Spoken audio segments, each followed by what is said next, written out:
दोस्तों, no contact rule के दौरान महिलाओं में कौन-कौन सी भावनात्मक जटिलताएँ उत्पन्न होती हैं, वो उन्हें किस हद तक महसूस होती हैं और किस हद तक प्रभावित करती है, ये हम इस वीडियो में डिस्कस करने जा रहे हैं। तो आज हम डिस्कस करेंगे 7 common reaction of woman during no contact rule. दोस्तों, ये जो नो कॉन्टैक्ट रूल है, ये जानबूझकर किया गया अलगाव है, दूरी है और इसमें व्यक्ति जानबूझ के करता है।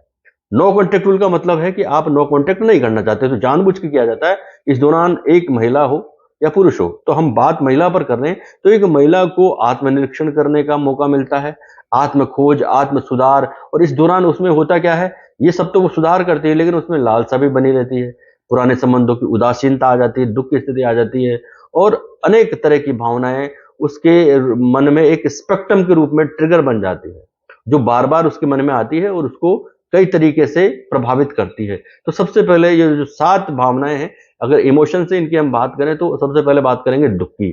दोस्तों, नो कॉन्टैक्ट रूल के दौरान अक्सर महिलाओं में उदासी देखी जा सकती है, बहुत ही कॉमन बात है, क्योंकि उसमें संबंध टूटने का एक दुख होता है, एक भावनात्मक प्रतिक्रिया उसमें दुख के रूप में देखी जा सकती है, क्योंकि उनका जो एक्स है या जो साथी है, उसकी अनुपस्थिति, वहां उसकी अनुपस्थिति जो है वो एक खालीपन सा महसूस कराती है और ये उसको उस वास्तविकता से सामना करने की स्थिति पैदा कर देती है कि अब तुम्हारा एक्स नहीं है, तुम्हारे साथ नहीं है, तुम्हारे पास नहीं है, तुम्हारे पास नहीं बैठा।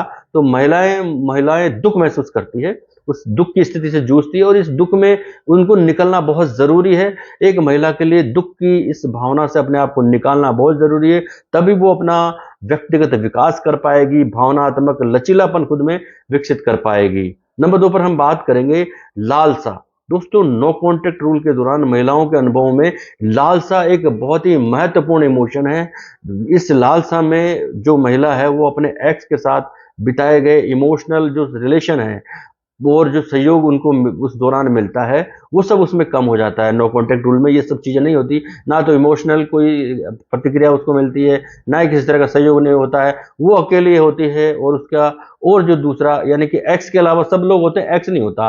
तो वहाँ उसको लालसा होती है कि पुराने संबंध कैसे थे, मैं कैसे उससे मिलती थी, क्या बातें होती थी। तो एक बातचीत की एब्सेंस भी उसमें हो जाती है कि ये बातचीत अब नहीं हो रही, तो ये चीज़ें उसकी जो भावना है, लालसा की जो भावना है, उसको और तीव्र कर देती है, क्योंकि इस दौरान वो यादगार चीज़ों को याद करती है, जो उसके पहले जो उसका जो साथी था, एक्स जो नहीं था, वो उसको जो उसके साथ अच्छे बिताए गए क्षण थे, वो उसमें लालसा की भावनाओं को तीव्र कर देते हैं कि काश अगर वो होता तो ये होता, काश वो होता तो ये होता, काश ऐसा करते हैं, हम वहाँ जाते हैं, हम वहाँ करते हैं। तो ये सब लालसा पैदा करती है उसमें, तो जिसके कारण उसमें और मार्मिक और चुनौतीपूर्ण वाली एक भावना बन जाती है। तो ये लालसा के अंतर्गत होता है, ये भावना उसमें देखी जा सकती है। नंबर 3 पर हम बात करेंगे आत्मविश्लेषण। नो कॉन्टैक्ट रूल के दौरान महिलाओं में आत्मनिरीक्षण एक प्रमुख प्रतिक्रिया के रूप में देखा जाता है, उसमें उभरता है। इस दौरान किसी की भावनाओं को, विचारों को और व्यक्तिगत विकास जो होता है, वो आत्मविश्लेषण के द्वारा किया जा सकता है, क्योंकि वहाँ एक महिला अपने एक्स के, अपने साथी की अनुपस्थिति में वो अपने बारे में सोचती है, विचारती है, चिंतनशील हो जाती है, अपने बारे में चिंतन करती है और इस तरह वो अपने इस समय का उपयोग, नो कॉन्टैक्ट रूल के दौरान जो समय मिलता है, इसका उपयोग वो पिछले जो रिश्ते हैं, जो एक्स के साथ उसने समय बिताया है, उसके दौरान अपनी इच्छाओं को, अपने मूल्यों को, आकांक्षाओं को का पता लगाने के लिए करती है कि मेरे वैल्यूज थे, मेरी क्या इच्छाएं थी, मेरा क्या टारगेट था, मेरा फोकस किस पे मुझे करना चाहिए था। तो वो आत्मनिरीक्षण करती है, कितनी मेरी वैल्यूज रही थी, कितनी नहीं रही थी। तो ये इस दौरान वो नो कॉन्टैक्ट रूल में महसूस करती है। तो आत्मनिरीक्षण के दौरान रिश्ते में स्पष्टता की स्थिति आ सकती है। एक महिला चाहे तो वो जब करे तो, या वो अपनी आवश्यकताओं को समझ सकती है और आगे बढ़ने में वो एक सकारात्मक स्टेप आत्मनिरीक्षण के द्वारा इसको मिलता है। तो ये 3 पॉइंट आप खास ध्यान रखें। नंबर 4 पे सशक्तिकरण, अपने आप में सशक्तिकरण, मजबूती, दृढ़ता उसमें आती है। महिलाओं के लिए ये एक परिवर्तनकारी एक स्टेप है, एक इमोशन है, अपने आप में पहलू है। इस दौरान जो महिलाएं हैं वो अपनी व्यक्तिगत शक्ति अनुभव करती है, अपनी स्वायत्तता अनुभव करती है और इस दौरान वो किसी को कोई उसको जो कंट्रोल कर रहा था या वो कंट्रोल हो रही थी, इसकी भावना को वो सही से समझ पाती है कि मुझे कोई कंट्रोल कर रहा था, लगातार मैं उसी के अनुसार चल रही थी, तो ये चीजें उसमें आने लगती हैं। तो सशक्तिकरण जो है उसको दृढ़ता देता है कि मैं इस तरह हो रही थी, मुझे अब ऐसा नहीं होना चाहिए। तो सशक्तिकरण से महिलाओं में लचीलापन आता है, क्योंकि वो अपने प्रति सोचने लगती है, उसको ध्यान होता है कि मुझे यहाँ डाउन होना था, यहाँ नहीं होना है, यहाँ आगे बढ़ना था, यहाँ आगे नहीं बढ़ना था। तो इस तरह वो अपने बारे में सशक्त होती है, दृढ़ होती है।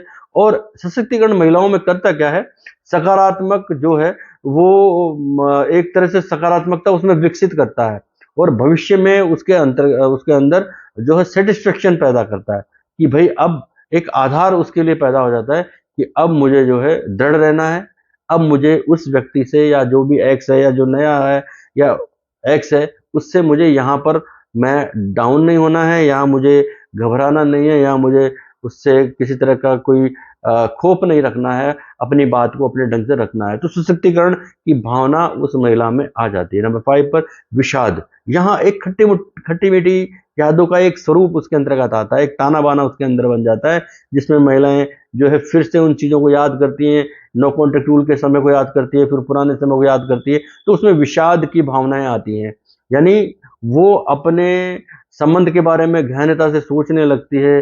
कुछ अच्छी यादें आती है, कुछ बुरी यादें आती है, कुछ अकेलेपन की आती है, कुछ नो कॉन्टेक्ट रूल के दौरान आती है। तो ये उसको जो नुकसान हुआ है इसके बारे में वो बहुत ही जागरूक हो जाती है। जब विषाद की स्थिति आएगी तो वो पुरानी चीजों को नई चीजों से कंपेयर करेगी, नई स्थिति से कंपेयर करेगी, तो उसमें एक जागरूकता की स्थिति आएगी। नंबर 6 पर हम बात करेंगे आत्म खोज।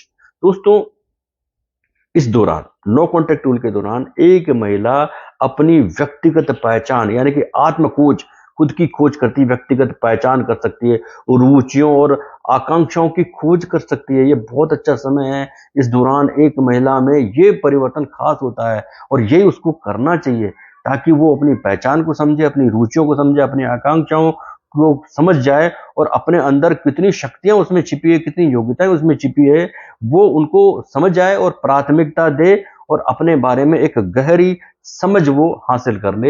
ये इस नो कॉन्टेक्ट रूल के दौरान सबसे अहम पहलू उसके अंतर्गत होता है। नंबर 7 पर भावनात्मक लचीलापन।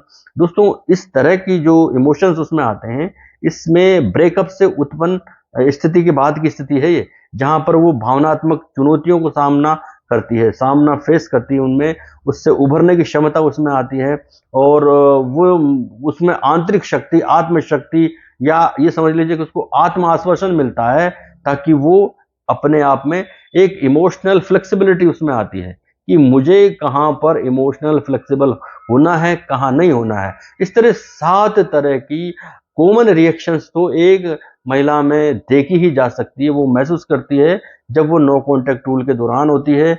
बहुत ही कॉमन सी बात है। इस दौरान वो दुखी भी होती है, उसमें लालसा भी होती है, वो आत्म विश्लेषण की स्थिति भी उसको देखनी पड़ती है, वो सशक्त होती है, वो दृढ़ होती है, उसमें विषाद की स्थिति आ जाती है, या वो अपने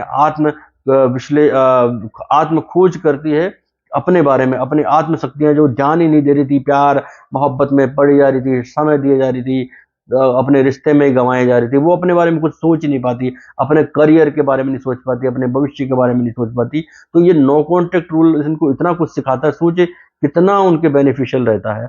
और उसमें भावनात्मक लचीलापन आता है। पहले वो भावनात्मक लचीलापन नहीं था, जैसे सामने वाला कहता था वैसे करने चल जाते थे। अब इमोशनल फ्लेक्सिबिलिटी जब आती है तो एक महिला बहुत अच्छे से समझ जाती है कि मुझे क्या करना और क्या नहीं करना। तो ये 7 emotional changes no contact rule के दौरान महिला में देखे जाते हैं, और ये 7 जो है उसको एक नई दिशा देते हैं, और ये 7 चेंजेस एक महिला को ये सिखा देते हैं कि मुझे उस व्यक्ति से अब जुड़ना है या नहीं जुड़ना है, और अगर जो मैं जुड़ जाती हूँ तो मुझे आगे किस तरह का बिहेव रखना है, किस तरह अपने आप को रिप्रेजेंट करना है, ताकि मेरी आगे का जीवन एक बहुत ही अच्छे तरीके से बीते, और वो व्यक्ति मुझे हल्के में न ले, दोबारा मुझे कुछ मन में आए जैसा ना बोले, कुछ ना कहे, कंट्रोल करने की ना कोशिश करे, डोमिनेट ना हो, या मेरे पे अपना पॉजिटिव नेचर ना दिखाए।